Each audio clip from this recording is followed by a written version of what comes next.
So now we're going to be talking about volunteer retention and training. So once you've recruited your volunteers, it's important to have a retention and training plan. So after you have your army of coaches, leaders, and volunteers, you need to train them up and continue to retain them. Now notice I've lumped these together because a well-trained volunteer is a retained volunteer in my experience. Do not expect to recruit and enlist them and then hand a lesson to them and expect them to last.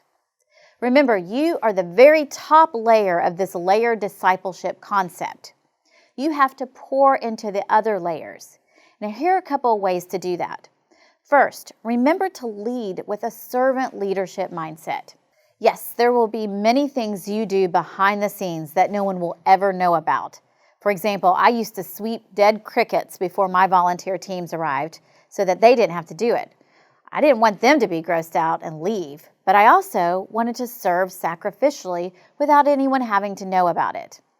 One of my favorite books on this topic is Spiritual Leadership by Oswald Sanders. There he says the church needs more leaders, not less, but the kind of leaders we need are authoritative, spiritual, and sacrificial. So there will be many ways to sacrificially serve in kids ministry. That may be countless errands to gather snacks and craft supplies, reconfiguring a shared space, making tons of copies every week. But remember to do it with a servant's heart, knowing that you are serving your leaders. Second, it's very important to create a community with your leaders and volunteers.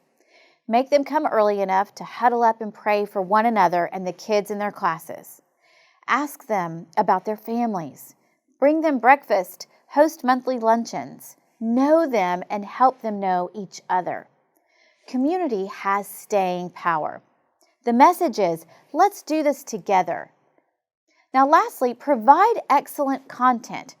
Part of training volunteers is what you put in their hand or inbox to study before teaching. Quality curriculum will not only help children engage, it helps your leaders learn on the job. If they are learning and growing, then they are more likely to stay with you.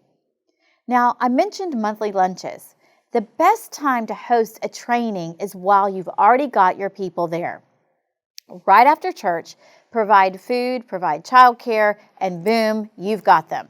So if you think about it, your training becomes an opportunity to learn and grow together, which sounds a lot like discipleship to me. Your job is to serve them, support them, and sustain them. Healthy volunteers make for a healthy kids ministry.